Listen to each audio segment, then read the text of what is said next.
Veremos neste vídeo o método de integração, o método de quadratura por trapézios, que é um método simples e eficiente de se obter o valor de uma integral definida em um dado intervalo. O problema que nós consideramos é este aqui. Se você tem uma função, no caso aqui seno de x, você quer saber a área embaixo da curva em um certo intervalo, no caso aqui de 0 a π sobre 2. Bom, essa função aqui, seno de x, nós conhecemos a integral indefinida dela, tá bom? A integral indefinida de seno de x é menos cosseno de x.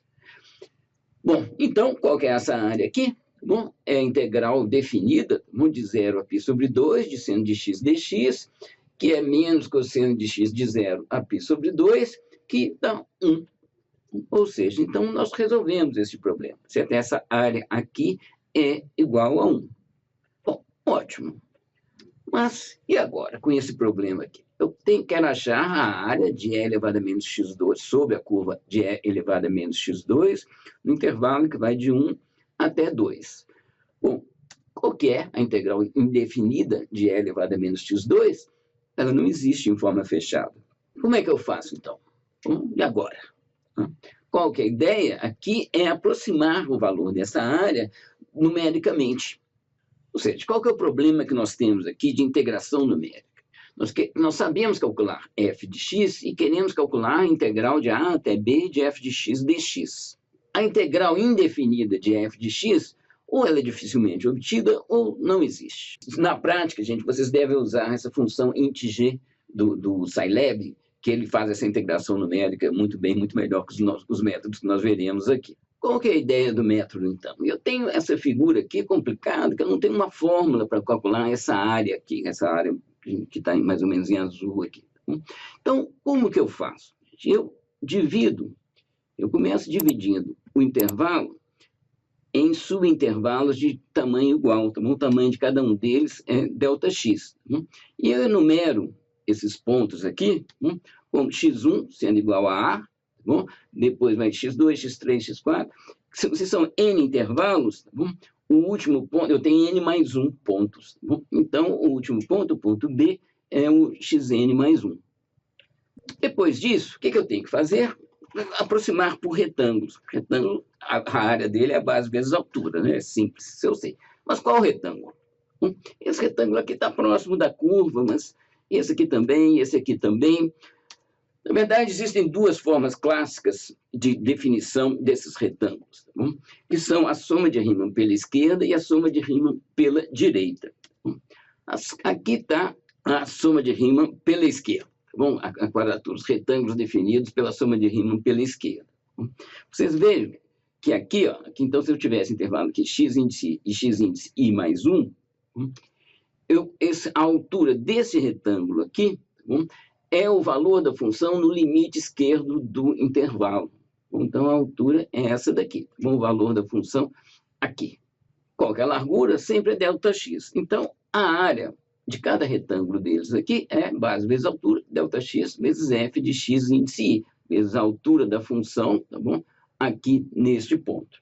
A soma de Riemann pela direita, a gente já olha aqui e já percebe, tá bom? Se a gente considerar que o intervalo de x índice e de x índice mais 1, bom, a altura do retângulo é o valor da função no limite direito do intervalo, bom, que é o f de xi mais 1, que é essa altura que está aqui.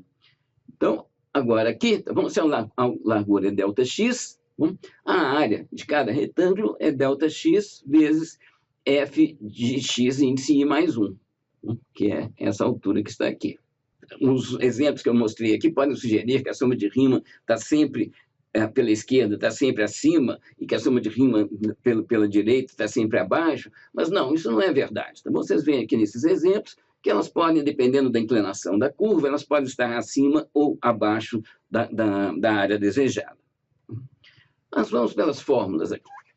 Então, a área formada pela soma dos retângulos é a área do primeiro retângulo, mais a área do segundo retângulo, mais a área do último retângulo, tá bom? Cujo lado é f de xn. Eu tenho ΔX aqui em todos os termos, eu ponho ΔX em evidência, então a área é essa daqui. com a soma de Riemann pela direita, bom, aqui é a área do primeiro retângulo, repare que é a altura, a base é a mesma, mas a altura é a função no lado direito do retângulo. Então, é f de x2 vezes ΔX, mais f de x3 vezes ΔX, mais f de xn mais 1, que é o lado da altura do último retângulo, vezes ΔX. E, colocando ΔX em evidência, ΔX multiplica esse somatório aqui. Bom, vocês reparem que aqui, esse somatório aqui vai de 1 até n, bom, o ponto xn mais 1 não entra aqui, e aqui ao contrário, tá bom? Ao contrário, aqui diferentemente, aqui vai de 2 até n mais 1. Bom? Então, o ponto n mais 1 entra nessa soma aqui e não entra nessa. O ponto 1, tá bom? x1, ele entra nessa soma e não entra nessa. Bom, com essas fórmulas aqui, fica fácil da gente definir uma função. Então, por exemplo, aqui está o código para a função que calcula a soma de Riemann para a esquerda, de uma função f no intervalo que vai de a até b com n subintervalos. Como que funciona isso aqui? Tá bom? Eu faço x igual a linspace, tá bom? Aquela divisão regular de pontos, tá bom? Vai de a até b com n mais 1 pontos, tá bom? N intervalos, n mais 1 pontos. Tá? Y eu faço igual a f de x. X é um vetor, tá bom? Então, para poder calcular f de x, essa função f ela deve ser vetorial. Tá bom?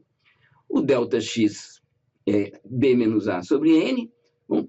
E aqui a soma, né, o resultado aqui, tá bom? É a somatória de y, que vai de 1 até n, multiplicado por ΔX.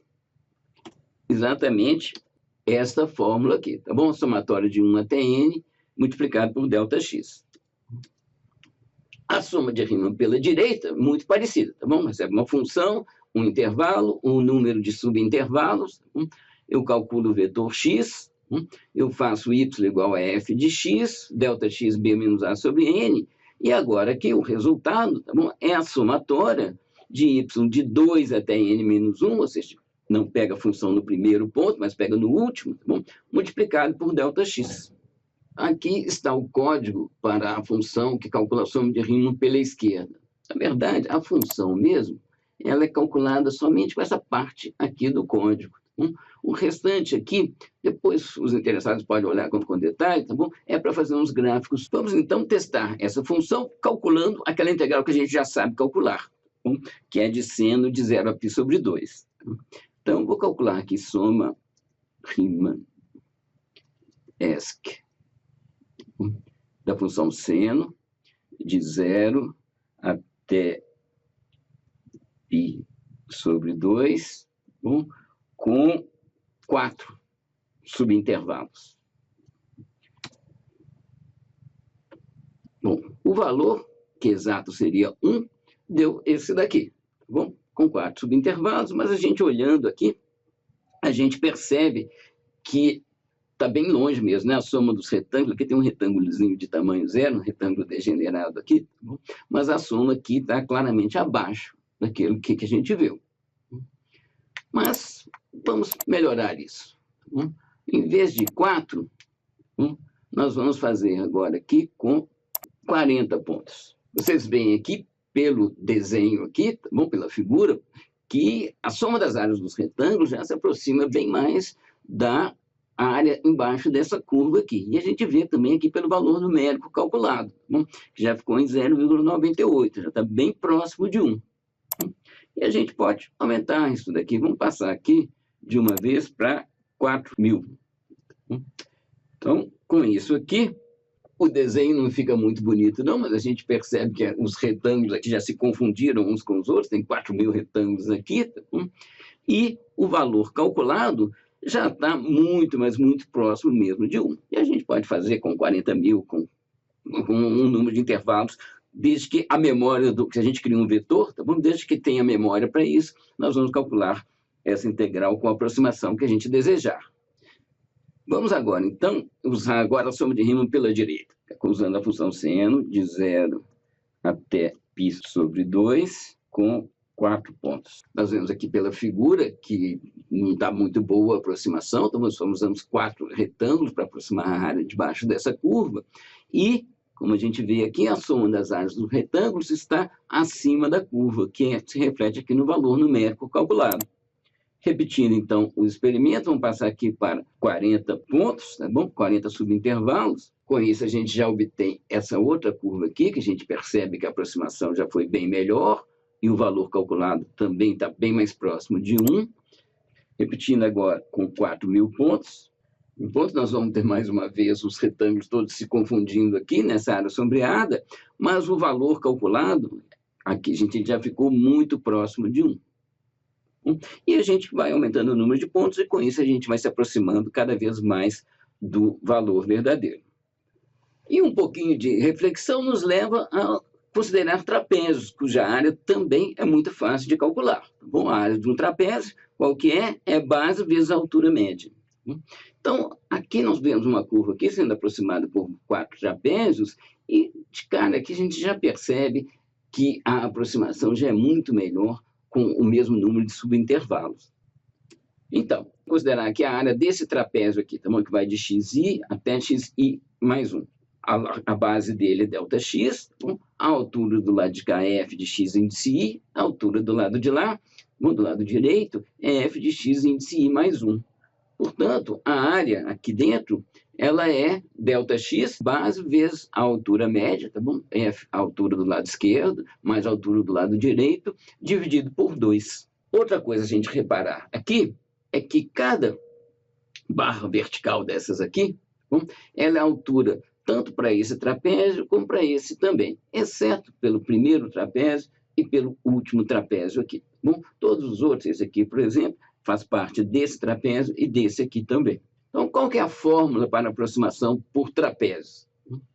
Isso aqui é a área do primeiro trapézio, x1 mais f de x2 sobre 2, tudo multiplicado por ΔX, tá bom? Mais ΔX que multiplica f de x2 mais f de x3 sobre 2, e por aí vai, tá bom? Até chegar no último trapézio aqui, que é f de xn mais xn mais 1. Repare, o f de x2 aparece aqui e aparece aqui também. O f de x3 aparece aqui e apareceria no primeiro termo que está ali, que está incompreendido aqui nesses pontinhos. E por aí vai, tá bom? Até que o f de xn aparece nesse trapézio e aparece no último também. E os únicos que aparecem uma única vez são o f de x1 e o f de xn mais 1. Então, aqui eu ponho ΔX sobre 2, que multiplica f de x1 mais 2f de x2, tá bom? Correspondente a esse, mais 2f de x3, mais 2 tudo aqui, tá bom? Mas até o f de xn, e mais, isolado outra vez, o f de xn mais 1. Bom, ou seja, a área, reescrevendo aqui, tá bom? A área é ΔX, tá bom? Que multiplica o primeiro mais o último dividido por 2, tá bom? Aqui, como tem 2 multiplicando todos os termos, a gente simplifica, tá bom? Mas a somatória de igual a 2 até n de f de x índice i. Aqui, então, está a função soma trapezoidal, que segue o mesmo esquema das duas outras somas que nós vimos. Tá? Recebe uma função, um intervalo, a e b, e o número de subintervalos.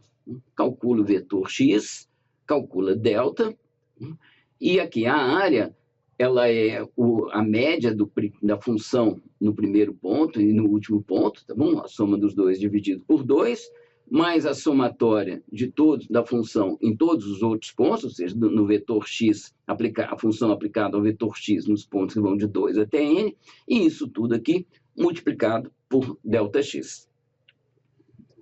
Vamos então ver a soma trapezoidal em ação. Então vamos calcular aqui soma de seno, 0, fazer os mesmos experimentos, agora aqui com 4 subintervalos, e nós obtemos esse desenho aqui, e que já está bem, com 4 subintervalos, nós já estamos bem próximos de 1 aqui. Vamos repetir os outros experimentos aqui, vamos passar para 40 pontos. Com 40 pontos já fica difícil de distinguir visualmente os trapézios da curva original, e a gente vê aqui que já estamos muito próximo de 1, tá certo? O erro está lá para a quarta casa decimal. E se nós repetirmos isso daqui com 4.000 pontos, nós vamos obter a mesma mancha aqui, tá bom? Mas aqui, dentro da precisão do atual, aqui do Scilab, tá bom? Deu simplesmente 1, deu o resultado exato. Isso não quer dizer que seja o resultado exato, seja isso. Tá bom? Deixa eu mudar aqui uma coisa, um pouco de format. 25. Esse comando aqui, format, ele altera o número de casas decimais com que o Scilab exibe números.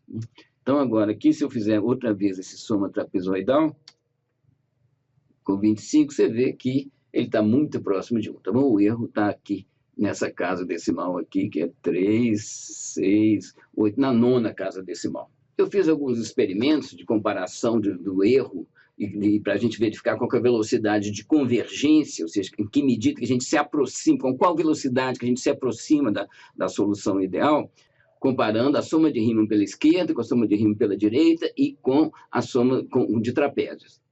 E vocês vejam aqui, vamos olhar só aqui as potências de 10 aqui. Para um erro de 10 a menos 1 nas duas aqui, com 2 subintervalos simplesmente, o erro aqui já é de 10 a menos 2. Com 4 subintervalos, o erro aqui continua de 10 a menos 1, e o erro aqui também 10 a menos 2, mas aqui já é um número bem menor, tá bom? Foi 5 vezes menor.